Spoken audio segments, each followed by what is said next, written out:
Ashton, as of taping right now, we're a week away from Halloween. You buying in on that costume idea? Oh, I mean, yeah, most definitely. I mean, that's the nickname right now, so I got to take it and run with it. Okay, I want a little more excitement out of you. Come on, Halloween's fun, and this stance is so interesting because you really made it famous in college at Boise State. And I know you've been asked about this a million times, and you said it's more comfortable for you. You read the defenses, but you did change it up in camp. Some people said it was your OC Chip Kelly. Then Kelly came out at OTAs, said, no, it wasn't me at OTAs. It was the running back coach. Either way, a few weeks in, the Michael Myers came back. You put up almost 140 yards, 3 touchdowns in that game. What was the conversation in the process of going back to it? Um, there was really no conversation. It was a personal decision. I'm not gonna say too much about who may change whatever. That's in the past, but ultimately, I just wanted to go back to my stance. That's where the way I felt comfortable, and we seen what happened after that. So there's nothing really more to talk about.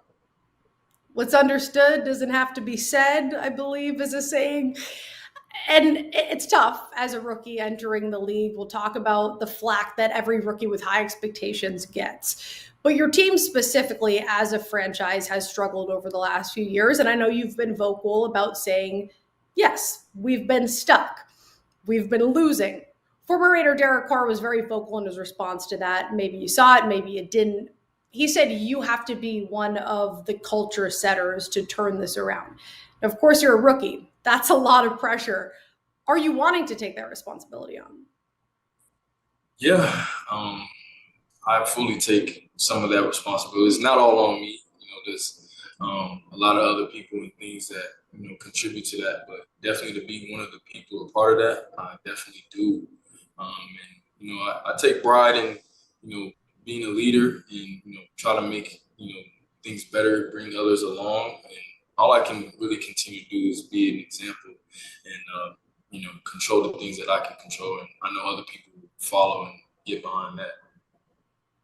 And that's a lot to take. You're just 9 weeks into your first NFL season, just 2 weeks into your career. People are really quick to critique your game as if you weren't a rookie making his first few starts in the NFL, and then you shut him up with a 3 touchdown, almost 140-yard game. I'm curious, though, how much pressure you feel now to live up to all the hype and the expectations you had heading into this season and to have those kind of games that really jump off the paper. Yeah, I mean, I don't really feel no pressure. I mean, I've been put into this role, and I'm thankful to be here. But this is what I wanted. I've always dreamed of being a high draft pick, and, playing in the NFL, and now I have the opportunity, and that's just what I look at it as. People are always going to critique me whether I do good or do good. I mean, do good or do bad. It doesn't really matter. So I just kind of stay in my own, cognitive box, about what I think about what I'm doing. And, everybody in the building, that's all that really matters. And, you can't really focus on what everybody else has to say, because if I did, then I would never reach the best version of myself. There's a lot of noise. You got to just block it out. And there is, of course, a transition going from college to NFL in so many different ways. If we're talking specifically the offense, going from what you saw in college to Chip Kelly's offense with this new team, what has that adjustment been like for you? Yeah, I mean, I've been scoring a little less touchdowns, so it's been tough. No, I'm just kidding. Um, Really, it's just a transition. It's a new offense. Um, it's a new team that I'm in, and we have to just continue to get better. And everybody's gonna say what they want to say, critique what they want. But it's simply that we just have to get better in our execution as a team. I'm going to ask you to dig into that a little bit more with the critique. You guys just brought in a veteran in Tyler Lockett who has the connection to your quarterback and your coach. So that should certainly help the offense. But overall, you guys have struggled to string together consistent performances. It's not because of lack of talent. I know injuries are a big part of it. Brock Bowers, who was also a stud this season, Jacoby Myers, your left tackle, Colton Miller, also banged up. Aside from injuries, though, if you had to pinpoint one fix for this offense, what would you say it is? I think we gotta run the ball better, and that starts with me, and that'll help the pass game as well. And I think it's as simple as that. Like I said before, we just gotta execute better.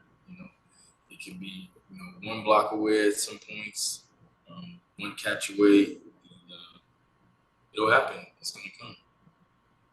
I have faith. You're fun to watch. And of course, you open up the run game, it opens up the passing game. And I'm sure Geno Smith is waiting for that to happen because he is a great veteran. He has been fun to watch throughout his career, but he's certainly struggling.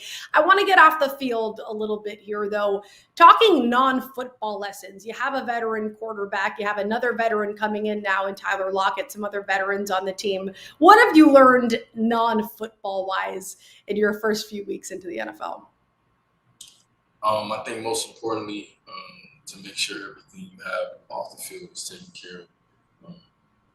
Make sure everything is handled and it's running smoothly, because that will affect your focus and your attention to football. You want everything aligned in a way so that all you have to do is just worry about football. You have a pregame routine. Did that change up when you went? I'm always so curious from college to NFL because I know everybody has a lot going on in their brain, especially a rookie to your degree in the situation that you're in. How do you block out that noise and get ready for a game? Yeah, just being present in the moment, focused on where I'm at, and there's different things that I do, like meditation, which I did in college too. I try to eat the same meal for breakfast, lunch if we have a night game. But I think the same thing is honestly just staying focused on what's ahead. I pray, I read my Bible, I do all the same things. I haven't really switched anything up. I think the warm-up's the warm-up. I do my stretches, I do my footwork. A few little cuts, and then I head inside, put my jersey on and all that stuff, and then get ready to play. You're ready for a 3-touchdown game. I have to ask before we let you go, if we want to get like Ashton Jeanty, what is the breakfast? What's the breakfast of champ right here? Yeah, I mean, you gotta eat healthy. You know what I'm saying? If you want to be a champ, to eat, so I keep it simple. I do an egg white omelet, with some vegetables in it. No cheese. I don't eat dairy. No cheese? Dang. No cheese. I know cheese goes well with eggs, but yeah, and then I do some French toast sometimes, but not all the time. Depending on the day. No powdered sugar. All right. French toast. Okay, you are sticking to it. Good for you, man, because I'm tempted by that sugar. We started this block by asking you about Halloween, but I want to get into the real treat that is Applebee's, of course, always an absolute classic. Tell us more about your work with them. Yeah, Applebee's is the official grill and bar sponsor of the NFL. So it's been a great and awesome way to enter the league. And I've been loving their new ultimate trio. You can mix and match. 3 appetizers and sauces. So I've been going with crispy pickled fries, boneless wings, and the chicken wonton tacos. And I like to add sauce to my food, so I use the Mexican ranch and the Chipotle lime sauce. So I think you should go tap in and see what we're talking about. You like Applebee's? Do I like Applebee's? It sounds like you're a big sauce guy. I'm a big sauce girl. And now I'm hungry for some Applebee's. Big sauce guy, also star running back, just entering the league. Cannot wait to see the rest of your career. Ashton, appreciate the time. Yeah, thank you. Who doesn't love Applebee's? I'm sorry, but crispy pickle fries sound delightful, by the way. And I learned I'm just like Ashton Jeanty because my 2 cups of egg whites with no cheese this morning. Okay, Claudia, here's the thing. You talked to Ashton about culture, and that comes from his comments of, hey, I'm not going to lie, it's a losing football team. And Derek Carr, coming back on his podcast and saying, you got to be the one to change that. I think that's all a little bit misguided from Derek Carr, to be honest. And I say that as somebody that particularly has been a fan of Derek Carr's work with the Raiders. I know that he's a bit polarizing for that fan base, but not for me as a Raiders fan. I think Derek Carr did a really nice job as the quarterback for the Raiders. But the fact is, Derek Carr had 2 winning seasons in 9 years. He was 63 and 79 as a starter for the Las Vegas Raiders. Now, this is where Derek Carr, I think, would come back fairly and say, hey, that's not my fault. I went out and played my tail off, and we lost a lot of football games. Right. Because no one person fixes a culture. In fact, if one person could fix a losing culture, Max Crosby would have already done that. I don't know how you can have a bigger personality, especially a bigger accountability personality, a bigger sort of guy than Max Crosby is in that locker room. So I don't think it's on Ashton Jeanty. I think Ashton Jeanty is just being refreshingly honest when he says, that they've had a weird culture. And Derek Carr needs to understand, I think to some degree, not to tell Derek Carr what to understand, but I think maybe there's a lack of accepting to the nuance that no one person, when you are a tragically bad team year in and year out, Claudia, no one person in the locker room fixes that. It takes a bunch of people that come in and have a different vibe and a different energy, and they can sort of get the stink of losing off. I don't think if Ashton Jeanty was coming in trying to be the best leader we've ever seen at the running back position in history, and he was having production on the level of Jonathan Taylor, that doesn't mean Ashton Jeanty by himself can fix the culture of what's been a bad football team for the better part of almost 30 years. Yeah, that's a lot. That's why I said, that's a lot to put on anybody's shoulders, never mind a rookie. I would understand it if he was the quarterback, because that is a position a lot of the times we see the rookies come in and they do take over that leadership role.